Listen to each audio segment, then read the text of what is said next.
नमस्कार प्यारे छात्रों, कैसे हैं आप सभी? अच्छे हैं? परिवार में सभी बहुत अच्छे हैं। बहुत बहुत बढ़िया बात है। चलिए, खुश रहिए, स्वच्छ रहिए, स्वस्थ रहिए, आसपास के वातावरण को स्वच्छ रखिए, ज़्यादा से ज़्यादा वृक्षारोपण कीजिए तथा अपने गुरुजनों व माता पिता का सदैव सम्मान कीजिए। चलिए आगे की ओर बढ़ते हैं। हम उपसर्ग और प्रत्यय पढ़ चुके हैं। आज हम उनके अभ्यास प्रश्न करने जा रहे हैं। निम्नलिखित प्रश्नों के उत्तर दीजिए। उपसर्ग की परिभाषा उदाहरण सहित लिखिए। तो उपसर्ग क्या था? जो किसी शब्द या धातु के पीछे शब्द या धातु के आगे जुड़कर उसके अर्थ में परिवर्तन कर दे, उसके अर्थ में विकार ला दे, वह उपसर्ग कहलाता है। जो शब्द या धातु के आगे जुड़कर उसके अर्थ में परिवर्तन या विकार ला दे, उसे उपसर्ग कहते हैं। यथा सम प्लस पठ्य, सम प्लस पठ धातु प्लस लेप प्रत्यय है, तो सम पठ्य बन गया। या आप ले सकते हैं परि प्लस तह, परि उपसर्ग और तह शब्द, परितः, परितः मतलब चारों ओर, परि उपसर्ग था और तह का प्रयोग करने पर बना परितः अर्थात चारों ओर। ठीक है। सुपसर्ग है लब धातु है, सुपसर्ग और लब धातु का योग करने पर बना सुलभः। क्लियर? उपसर्ग कितने प्रकार के होते हैं? कोई 5 उपसर्ग लिखिए। तो उपसर्ग 22 होते हैं। प्र, परा, अप, सम, अनु। ठीक है, 5 उपसर्ग आप बोल देंगे। उपसर्ग 22 होते हैं। प्र, परा, अप, सम, अनु। उपसर्ग और प्रत्यय में अंतर स्पष्ट कीजिए। तो उपसर्ग शब्द या धातुओं के आगे जुड़कर उसके अर्थ में परिवर्तन करते हैं, तो वहीं जो प्रत्यय होते हैं वो शब्दांश के आगे वो शब्दांश या शब्द या धातुओं के पीछे जुड़कर उसके अर्थ में परिवर्तन करते हैं। जो शब्द के या धातु के आगे जुड़कर उसके अर्थ में विकार ला देता है वह उपसर्ग कहलाता है, तथा जो शब्दों के पीछे जुड़कर उसके अर्थ में परिवर्तन या विकार ला दे वह प्रत्यय कहलाता है। ठीक है। चलिए, तरप और तमप प्रत्यय में क्या अंतर है? तो तरप प्रत्यय क्या है? तरप प्रत्यय जहां दो जनों में से, जैसे राम, आप बोलेंगे जब दो व्यक्तियों में तुलना की जाती है और तुलना करके जिस व्यक्ति को श्रेष्ठ बताया जाता है उसमें तरप प्रत्यय का प्रयोग किया जाता है। जब दो व्यक्तियों में तुलना की जाती है, तुलना करते हुए जिस व्यक्ति को श्रेष्ठ बताया जाता है उसमें तरप प्रत्यय का प्रयोग होता है। जब बहुत से लोगों में से किसी एक व्यक्ति को श्रेष्ठ बताया जाता है तो उस एक व्यक्ति में तमप प्रत्यय का प्रयोग होता है। क्लियर हुआ? जब दो व्यक्तियों में से किसी एक व्यक्ति को सर्वश्रेष्ठ बताया जाता है तो उस एक व्यक्ति में, तो जिस व्यक्ति को सर्वश्रेष्ठ बताया जा रहा है उसमें तरप प्रत्यय का प्रयोग होता है। वहीं जब अनेक व्यक्तियों में से किसी एक व्यक्ति को सर्वश्रेष्ठ बताया जाता है तो उस एक श्रेष्ठ व्यक्ति में तमप प्रत्यय का प्रयोग होता है। अभी चारों जो प्रश्न पढ़े हैं इनको हम ऊपर देखकर आते हैं एक बार। ठीक है।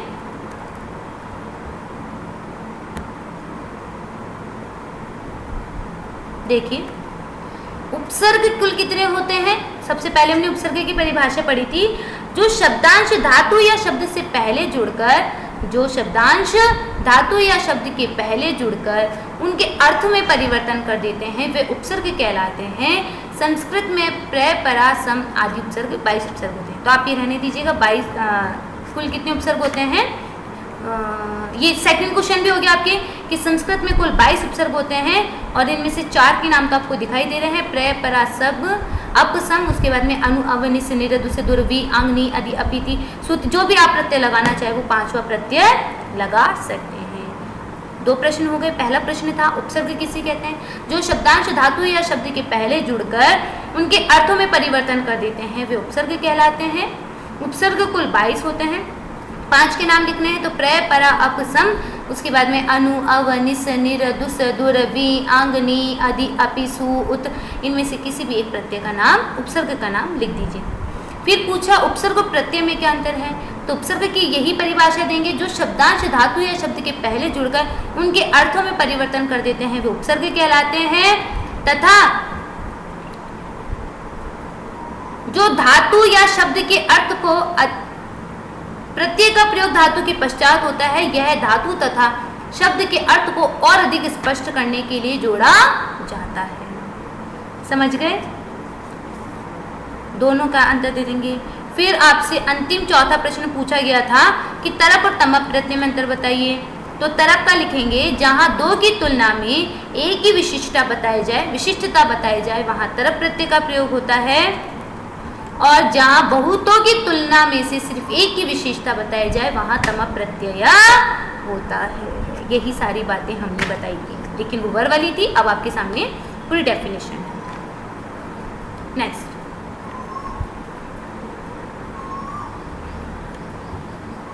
निम्नलिखित उपसर्ग जोड़कर शब्द बनाइए। परि प्लस तह बराबर परितः, परि प्लस तह बराबर परितः अर्थात चारों।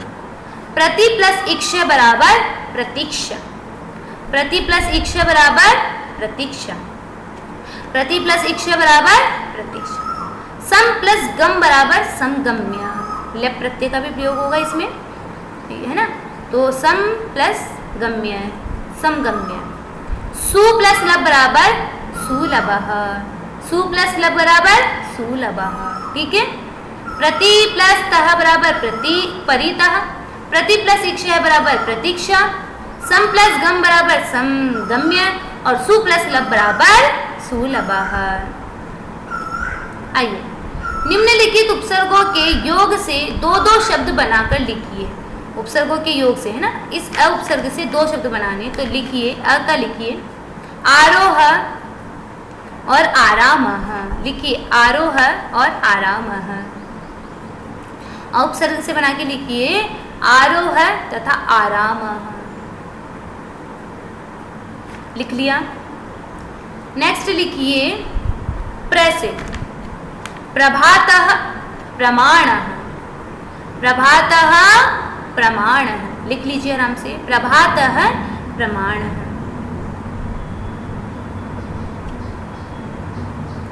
नी से लिखिए निषेधः निवासः, निषेधः निवासः। नी से बनाइए निषेधः निवासः, निषेधः निवासः। सम उपसर्ग से बनाइए संवादः संचारः, संवादः संचारः। सम उपसर्ग से बनाइए संवादः संचारः। अब उपसर्ग से बनाइए अवरोह तथा अवाज्ञा, अवाज्ञा, आज्ञा का अवाज्ञा करना। ठीक है ना। या अवकाश है, लिख लो आप तो। अवरोधः अवकाशः, अवरोधः अवकाशः, अवरोधः अवकाशः। अन नहीं होता उपसर्ग, अनुपसर्ग होता है। तो अनुपसर्ग बनाइए, अनु लिखिए से, और अनुपसर्ग से शब्द बनाइए अनुगमनम अनुकृतिः, अनुगमनम अनुकृतिः, अनुगमनम अनुकृतिः। अनु से बनाइए अनुगमनम और अनुकृति। दुस से बनाइए दुष्कर्मः दुर्लभः, दुर्बलः, दुर्लभः भी ठीक है, दुर्लभः। दुष्करः दुर्लभः दुर्बलः बना दीजिए, दुष्करः दुर्लभः दुर्बलः। पराजयः पराभवः, पराजयः पराभवः। ठीक है। ऐसे जो बने हैं वो है आरोह आराम है। प्र से बनेंगे प्रभातः प्रमाण है। नी से बनेंगे निषेधः निवासः। सम से बनेंगे संवादः संचार है। अव से बना अवरोधः अवाज्ञा, अवरोधः अवकाश है। अनु से बनाइए अनुगमनम अनुकृति। दुस से बनाइए दुष्कर्मः और दुर्बलः, और परा से बनाएंगे पराजयः पराभवः। नेक्स्ट आ जाइए। सही कथन पर सही का तथा गलत कथन पर क्रॉस का चिन्ह निशान लगाइए। ज्ञातुम, ज्ञातुम शब्द प्रत्ययहीन है नहीं। ज्ञातुम में तो तुमुन प्रत्यय है, तो ये तो प्रत्यय युक्त शब्द है, तो आएगा नहीं। ठीक है। कृष तरह शब्द में तरप प्रत्यय है आम। कृष तरह में तरप प्रत्यय है, तो लगा दीजिए हाँ, सही का चिन्ह लगाइए। स्मरणीय है शब्द में तम प्रत्यय है नहीं। स्मरणीय है शब्द में तो अनियर प्रत्यय है, तो गलत हो गया ये भी।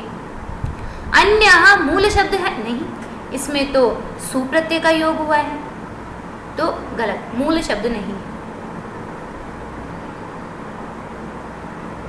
स्थूलः मूल शब्द नहीं है, हाँ सही। सुंदरतमः मूल शब्द नहीं है, सही, क्योंकि इसमें तो तम प्रत्यय का प्रयोग हुआ है। मूल शब्द के बाद में तो तम प्रत्यय का प्रयोग करके तो प्रत्यय युक्त शब्द बन गया। ठीक है, तो पहले में आएगा गलत, दूसरा सही, तीसरा गलत, चौथा गलत, पांचवा सही, छठा सही। ठीक है, आइए निम्नलिखित प्रत्ययों के योग से दो दो शब्द बनाइए। इक्तवा प्रत्यय, इक्तवा प्रत्यय से बनाइए, दो शब्द लिखिए। नित्वा यानी ले जाकर, और ज्ञातवा जानकर। नित्वा ज्ञातवा लिखिए, नित्वा ज्ञातवा लिखिए, नित्वा और ज्ञातवा। तुमुन, तुमुन से बनाइए वक्तुम कथितुम, वक्तुम कथितुम, वक्तुम कथितुम। तमप, तमप के तो इतने सारे पढ़े ना हमने। कृष्तमः, कृष्तमः, सुंदरतमः, कृष्तमः, सिंदूरतमः, सुंदरतमः। इक्तवा का बनाया आपने नित्वा और ज्ञातवा। तुमुन से बनाया आपने वक्तुम और कथितुम। तमप से बनाया आपने कृष्तमः और सुंदरतमः। ल्यप। आनीयः, आनीयः विज्ञायः, आनीय विज्ञाय, आनीय विज्ञाय, आनीय विज्ञाय। तरह प्रत्यय से कृष्तरः, सुंदरतरः, कृष्तरः, सुंदरतरः। अनियर से बनाइए कर्णीयम गमनीयम, कर्णीयम गमनीयम, कर्णीयम गमनीयम। ठीक है, एक बार वापस से दोहरा देते हैं। उपसर्ग की परिभाषा उदाहरण सहित लिखिए, तो जो शब्दों के आगे, शब्द या धातुओं के आगे जुड़कर उनके अर्थ में परिवर्तन कहला देते हैं, करवाते हैं, वो उपसर्ग कहलाते हैं। यथा आप प्रति, परि प्लस तः बराबर परितः, प्रति प्लस इक्ष बराबर प्रतीक्षा। उपसर्ग 22 प्रकार के होते हैं, प्र, परा, अप, सम, अनु, अव। उपसर्ग शब्दों के आगे जुड़ते हैं, शब्द धातुओं के आगे जुड़ते हैं, प्रत्यय शब्द और धातुओं के पीछे जुड़ते हैं। तरफ जब किन्हीं दो में विशिष्टता बताई जाए, और तमप जब बहुतों में से विशिष्टता बताई जाए।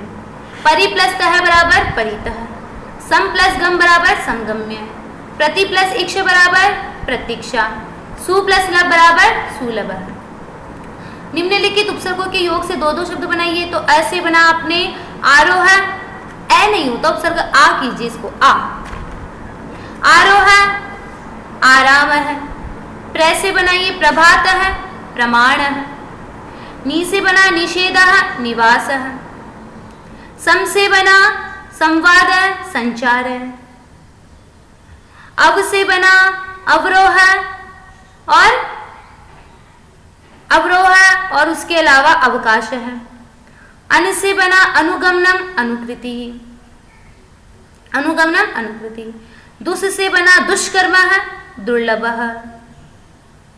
परा से बना पराजय है, पराभव है। सही कथन पर सही या गलत का चिन्ह लगाइए। तो ज्ञातुम से, ज्ञातुम शब्द प्रत्ययहीन है, नहीं, प्रत्यय युक्त है, ये तो गलत। कृष्तरः शब्द में तरप प्रत्यय है, हाँ। स्मरणीय शब्द में तम प्रत्यय है, नहीं। अन्य है मूल शब्द है, नहीं। स्थूलः मूल शब्द नहीं है, हाँ। सुंदरतम, सुंदरतमः मूल शब्द नहीं है, हाँ। निम्नलिखित प्रत्ययों के योग से दो दो शब्द बनाइए। इक्तवा से बनाया आपने नित्वा और ज्ञातवा। तुमुन से बनाया आपने वक्तुम और कथितुम। तमप से बनाओगे आप कृष्णतमः सुंदरतमः। लब से बनाया आपने आनीय विज्ञाय। तरप से बनाया आपने सुंदरतमः सुंदरतरः और कृष्णतरः। अन्य से बनाया आपने कर्णीय और गमनीयम, कर्णीयम और गमनीयम। ठीक है, आ जाइए एक बार हम दोहरान कर लेते हैं।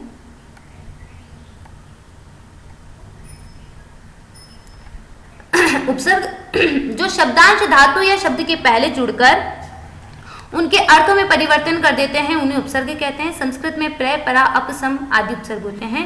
तो हमने पिछली कक्षा में उपसर्ग वाली कक्षा में हमने 22 उपसर्गों का अध्ययन किया था। ठीक है, वो 22 उपसर्ग कौन कौन से थे देखिए। प्र, परा, अप, सम, अनु, अव, निस, निर, दुस, दुर, वी, आग, नी, अधि, अपि, अति, सु, उध, अभि, प्रति, परि और उप। हमने कहा था कि इनके एक एक के उदाहरण हम आपको आपके यहाँ पे 14 दिए हुए थे, प्रत्येक के उदाहरण हम आपको सिर्फ सुना रहे हैं, आप ध्यान से सुन लीजिए। ठीक है, देखो प्र से बनेगा प्रचार है, प्रसार है, प्रकार है, प्रवेश है, प्रवाह और प्रभात है। प्र से बना प्रचार है, प्रसार है, प्रकार है, प्रवेश है, प्रवाह और प्रभात है। ठीक है, परा उपसर्ग से बनेगा परा उपसर्ग। नेक्स्ट आप लिखिए परा उपसर्ग। परा उपसर्ग से बना पराजय है, पराभव है, परामर्श है, पराकाष्ठा। फिर अप उपसर्ग। अप उपसर्ग से बनेगा अपमान है, अपकार है, अपवाद है, अपलाप है और अपहार है तथा अपकर्षण। अप उपसर्ग से शब्द बता रहे हैं अपमान है, अपकार है, अपवाद है, अपलाप है, अपहार है और अपकर्षण। नेक्स्ट सम उपसर्ग। सम उपसर्ग से संवाद है, संचार है, संसार है, संस्कार है, संहार है, संलाप है, संबोधन। अनुपसर्ग। अनुपसर्ग से बनेगा अनुभव है, अनुवाद है, अनुसारम, अनुकृति ही, अनुगमनम। अब उपसर्ग से बनेगा अवकाश है, अवरोध है, अवमान है। निस उपसर्ग से बनेगा निश्चय है, निष्ठा, निस्सरणम। निरुपसर्ग से बनेगा निराश है, निराहार है, निरोग है, निर्णय है, निर्दय है, निर्दोष है। दुस उपसर्ग से बनेगा दुष्ट है, दुष्कर्म है, दुर्बल है, दुष्काल है। दुर उपसर्ग से बनेगा दुराचार है, दुरात्मा, दुराग्रह है, दुराशय है। वि उपसर्ग से बनेगा विहार है, विकास है, विश्वास है, विसर्ग है, विरोध है, विराग है, विचार है, विषम है। आ उपसर्ग से बनेगा आचार है, आहार है, आसार है, आरोह है, आराम है। ठीक है, इसी प्रकार नेक्स्ट उपसर्ग लीजिए आप। नि उपसर्ग। निषेध, निवास, निवेश, निदान। नेक्स्ट उपसर्ग अधि उपसर्ग। अधिकार है, अधिष्ठानम, अधिमानम। अपि उपसर्ग। अपि से अपि शब्द स्वतंत्र होता है, इसके कोई अन्य रूप नहीं होते हैं ना। फिर अति से बनेगा अत्याचार है, अत्यय है, अतिसार है, अतिवाद है। नेक्स्ट उपसर्ग सु। सुपुत्र है, सुदिनम, सुराग है, सुस्वरम, सुलेखम, सुगमम।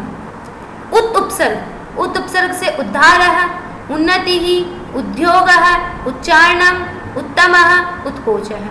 अभि उपसर्ग। अभि उपसर्ग से बनेगा अभिज्ञानम, अभिमान है, अभियोग है, अभिसार है, अभिभाव है। ठीक है, फिर प्रति उपसर्ग से बनेगा प्रतिकार है, प्रतिरोध है, प्रतिषेध है, प्रतिदिनम, प्रतिगृहम। परि उपसर्ग। परि उपसर्ग से बनेगा परिसर है, परिचारिका, परिचयः, परिहारः, परिजनः। उपसर्ग, उपसर्ग से बना उपकारः, उपाध्यायः, उपहारः, उपवासः, उपाध्यक्षः। इस प्रकार पूरे जो 22 उपसर्ग थे उन 22 उपसर्गों को हमने उदाहरण सहित आपको समझा दिया। ठीक है, अब हम जो हमारी पाठ्य पुस्तक में है उदाहरण उनको पढ़ लेते हैं। प्र प्लस सिद्धः, प्रसिद्धः, अर्थ हुआ इसका विख्यात है। प्र प्लस भू, प्रभुतम, अर्थ हुआ अधिक। परि प्लस तः, परितः, अर्थ होता है चारों ओर।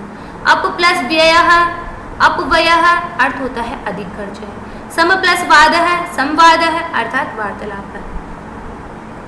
उप प्लस दिशा, उपदिशति, अर्थात उपदेश देता है। वि प्लस कल्पः, विकल्पः, अर्थात उपाय है। अब प्लस नति, अब प्लस नति ही, अर्थात अवनति ही, अर्थात प्रगति रुकना। दुर प्लस जनः, दुर्जनः, अर्थात बुरा आदमी। आ प्लस गम, आगमनाय, अर्थात आने के लिए। सु प्लस लभः, सुलभः, जो आसानी से मिला हो। नी प्लस वस, निवसति, अर्थात जो रहता है। अनु प्लस भू, अनुभवामि, अर्थात अनुभव करता हूँ। प्रति प्लस उपकारः, प्रत्युपकारः, अर्थात उपकार के विपरीत। निर प्लस गम, निर्गच्छत, अर्थात बाहर निकल गया। निर प्लस आदरः, निरादरः, अर्थात आदर रहित। प्रत्यय, प्रत्ययों का प्रयोग धातु के पश्चात होता है। यह धातु अथवा शब्द के अर्थ को अधिक स्पष्ट करने के लिए जोड़ा जाता है। इक्त्वा, ल्यप, तव्यत, अन्यत, तुमुन, तरप, तमक प्रत्यय को ही हम पाठ्य पुस्तक में पढ़ेंगे। प्रयत प्लस इक्त्वा बराबर पठित्वा। जी प्लस इक्त्वा बराबर जित्वा। गम प्लस तुमुन बराबर गंतुम। ज्ञा प्लस तुमुन बराबर ज्ञातुम। गम प्लस अनियर बराबर गमनीय। स्म प्लस अनियर बराबर स्मरणीय। आ प्लस गम प्लस लेप बराबर आगम्य। उप प्लस क्री प्लस लेप बराबर उपकृत्य। क्री प्लस तव्यत बराबर कर्तव्य है। याच प्लस तुमुन बराबर याचितुम। अधि प्लस तव्यत बराबर अधितव्य है। आ प्लस नी प्लस लेप बराबर आनीय। पठित्वा पढ़ करके, जित्वा जीत करके, गंतुम जाने के लिए, ज्ञातुम जानने के लिए, गमनीय जाना चाहिए, स्मरणीयम याद करना चाहिए, आगम्य आ करके, उपकृत्य उपकार करके, कर्तव्य करना चाहिए, याचितुम मांगने के लिए, अधितव्यत पढ़ने योग्य, ठीक है ना, पढ़ना चाहिए। आनीय है आ करके, ला करके, है ना, आनीय है ला करके। जहाँ दो की तुलना में एक की विशेषता बताई जाए वहाँ तरप प्रत्यय का प्रयोग होता है। तरप का तेज शीर्ष रहता है और तरप प्रत्यय के शब्द रूप पुल्लिंग में राम की तरह, स्त्रीलिंग में रमा, नपुंसकलिंग में फल की तरह चलते हैं। इसी प्रकार जहाँ बहुतों की तुलना में से एक की विशेषता बताई जाती है वहाँ तमक प्रत्यय होता है। तमक का तम शीर्ष रहता है। यहाँ केवल तरप तमक प्रत्ययों का ही उदाहरण दिए गए हैं। फटाफट से पढ़ लेते हैं। अल्पः अल्पतरः अल्पतमः। अन्यः अन्यतरः अन्यतमः। अधिकः अधिकतरः अधिकतमः। पटुः पटुतरः पटुतमः। गुरुः गुरुतरः गुरुतमः। प्रियः प्रियतरः प्रियतमः। बहुः बहुतरः बहुतमः। कृशः कृशतरः कृशतमः। दूरः दूरतरः दूरतमः। मृदुः मृदुतरः मृदुतमः। दीर्घः दीर्घतरः दीर्घतमः। महतः महत्तरः महत्तमः। निम्न निम्नतरः निम्नतमः। सुन्दरः सुन्दरतरः सुन्दरतमः। स्थिरः स्थिरतरः स्थिरतमः। स्थूलः स्थूलतरः स्थूलतमः। लघुः लघुतरः लघुतमः। इस तरह आज हमने उपसर्ग और प्रत्ययों का समापन कर दिया है, अभ्यास प्रश्न कर लिया है, दोहरान कार्य कर लिया है, यही कक्षा में याद भी कर लिया है। ठीक है, तो आज हमारा उपसर्ग प्रत्यय यहीं पे समाप्त होता है। अग्रिम कक्षा में हम कारक के साथ मिलेंगे। आज की कक्षा यहीं समाप्त। धन्यवाद।